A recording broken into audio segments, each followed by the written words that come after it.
Salut ami footeux, j'espère que tu vas bien. Bon, ben, si tu es supporter marseillais, j'imagine que ça ne doit pas aller très fort, que tu dois sûrement être très déçu, voire très en colère comme je le suis. Voilà, donc le Nord, ça ne nous réussit pas, on l'a vu avec Lens, on l'a vu avec Lille. Et moi, je ne vais pas m'attarder 56 ans sur le match, mais je vais plutôt parler des choix de Tudor. Néanmoins, je vais quand même te raconter quelques faits du match, donc notamment les buts, avec le but de Klose, voilà, qui arrive vers la demi-heure de jeu, je trouve.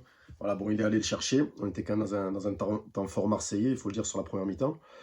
Voilà, il est allé chercher son but avec un peu de réussite, il est rentré. Donc on arrive à la pause avec un but à 0. Comme tu le vois, je suis assez expéditif parce que je suis assez énervé par rapport à ce qui s'est passé hier soir à Lille. Voilà, donc deuxième mi-temps, la deuxième mi-temps sera nettement à l'avantage des Lillois. Bon, ils obtiennent un penalty sur une mésentente catastrophique, la défense. Caboret était rentré parce qu'il avait remplacé Gigot. Gigot qui avait pris un high kick dans la tête, mais que non, l'arbitre n'estime même pas donner un carton jaune aux joueurs lillois.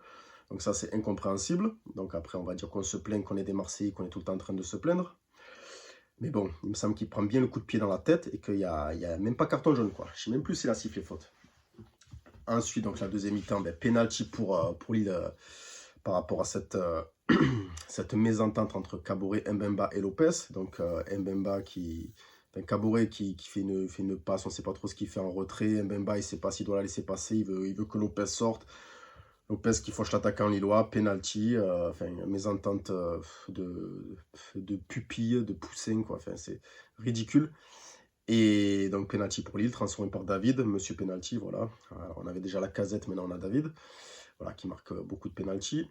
Voilà, je suis en colère, je m'en prends tout le monde là. Voilà. Je suis un peu dégoûté par rapport à ce match-là et par rapport à ce qui s'est passé, par rapport au choix d'Igor Tudor, que j'ai que ça dans la tête depuis hier. C'est comme ça. Donc deuxième mi-temps, avantage lilloise comme je te disais. Cabella qui rentre, qui est... Je crois qu'il ne fait même pas 3 minutes, 4 minutes qu'il est sur la pelouse. Il est décalé sur le côté. Il fait un superbe centre pour Bamba. Jonathan Bamba qui est quasiment seul, quoi. Enfin, tout est normal. Voilà, défense marseillaise très passive. Donc, c'est assez casse-couille de voir qu'à ce moment-là du championnat, on soit aussi passif, on soit aussi inexistant, on soit aussi enfin, voilà, quoi, invisible, presque, j'ai envie de dire. Alors, après, bon, c'est vrai que Caboret et Mbemba n'ont pas l'habitude de jouer ensemble aussi. Donc ça y joue aussi. Balerdi, j'en peux plus.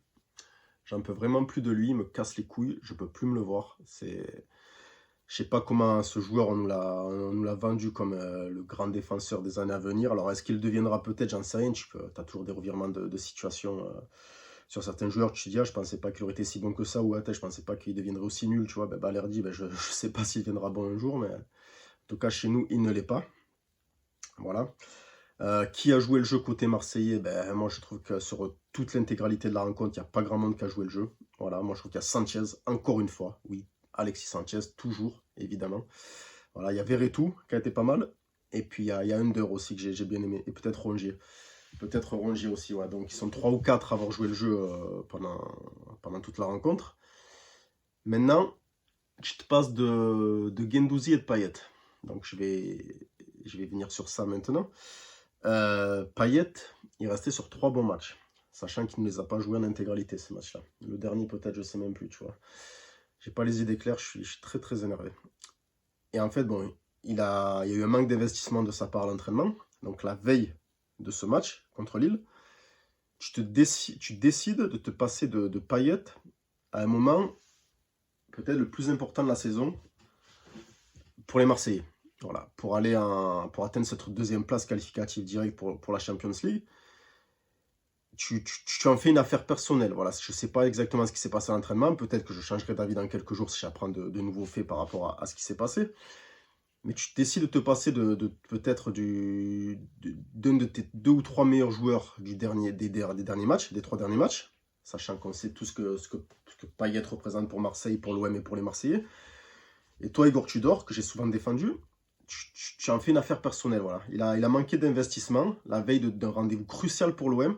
Et tu ne le fais pas jouer. Alors oui, là, il y en a qui vont dire l'institution, le club et tout, nanana, mais on s'en bat les couilles là, à ce moment-là. On s'en bat les couilles. Voilà. L'OM, c'est Marseille. Marseille, c'est l'OM. C'est lié. Tu dors, t'es arrivé que cette année. Voilà, t'es arrivé que cette année.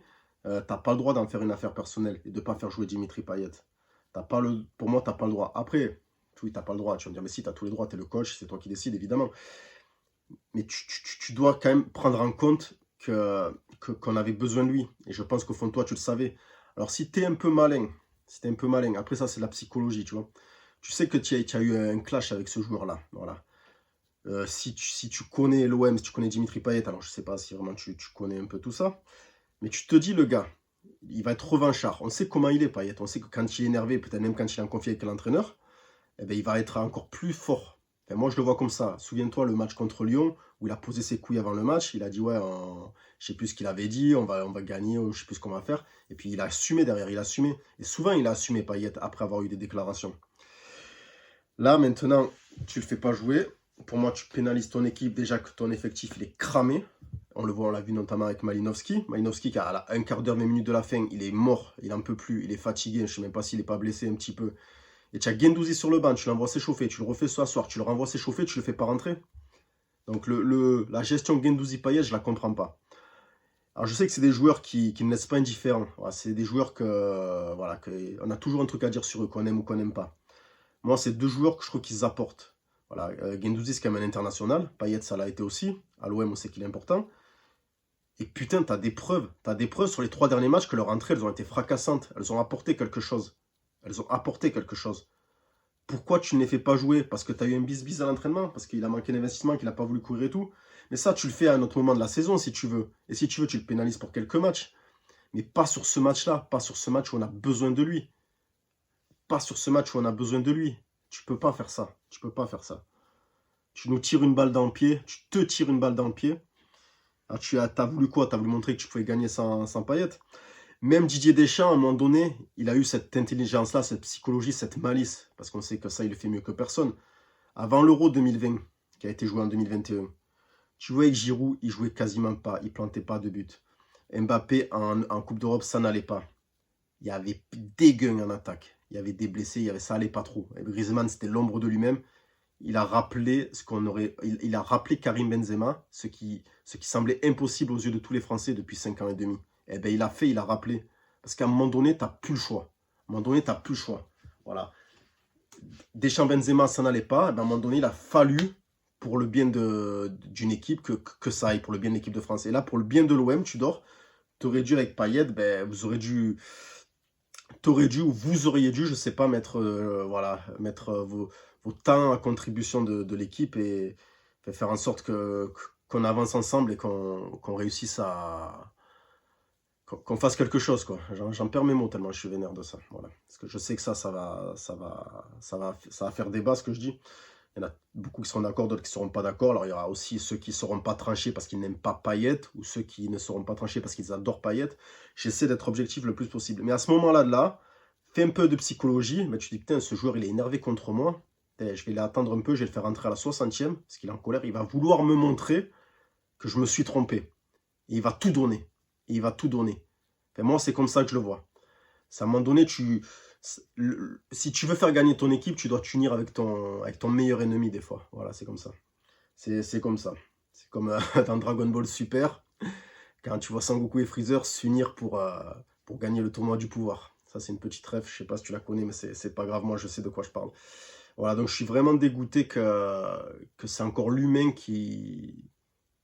J'ai l'impression que c'est une affaire personnelle, en fait. C'est une affaire personnelle pour un petit bis-bis à l'entraînement, à la con, là. Donc après, le joueur, d'ailleurs, tu le sais, de toute façon, c'était son dernier match. Je crois qu'il était suspendu pour les 2 derniers, si tu veux. Mais là, sers-toi de ça, sers-toi de ça. La gestion Payet, elle est mauvaise, comme la gestion Guendouzi. Fais rentrer Guendouzi, putain, c'est un joueur de caractère. Et ailleurs, tu l'as vu, parce que ça va pas en rester là, cette histoire, il va avoir des suites. Enfin, tu vois que les joueurs, ils sont cramés, tu vois qu'on a besoin de lui au milieu de terrain. Putain, mais tu le vois, bon, c'est toi le pro, Tudor, c'est toi qui connais, qui doit penser, connaître mieux que nous. Je sais pas, ça doit être logique. Putain, t'as Matteo Guendouzi sur le banc et t'as Milanovski qui est mort. Qui, même si moi je pense que ce joueur peut encore apporter la saison prochaine, je pense qu'on n'a pas tout vu de lui. On n'a pas vu grand chose de lui malheureusement. Mais bon, voilà, sers-toi de ça et fais jouer Payet, fais jouer Guendouzi, fais-les jouer. Putain, tu le vois sur les 3 derniers matchs. Pas à ce moment-là, pas sur un match important. C'est quoi? C'est un coup de poker. T'as voulu montrer que tu pouvais faire sans eux. Voilà. Pourquoi tu te barres l'année prochaine? Tu le sais déjà que tu vas partir, donc tu t'en bats les couilles. Je sais pas. Je sais pas. Voilà. Enfin, je suis remonté, je suis énervé, je suis déçu. Voilà, sportivement, c'est une, une sale semaine pour moi avec le Real, Marseille. Et encore un autre sujet, Rafael Nadal pour le tennis, qui est une de mes idoles. Donc voilà, c'est comme ça. Je ne vais pas m'attarder plus longtemps. Bravo à Lille, quand même, il faut le dire. C'est une équipe qui mérite sa victoire et qui mérite aussi de se qualifier directement pour l'Europa League. Voilà, à la place de Monaco, selon moi, selon les derniers matchs. Voilà. Je vais en rester là. Je te dis peut-être à bientôt pour une prochaine vidéo. Ciao, ciao.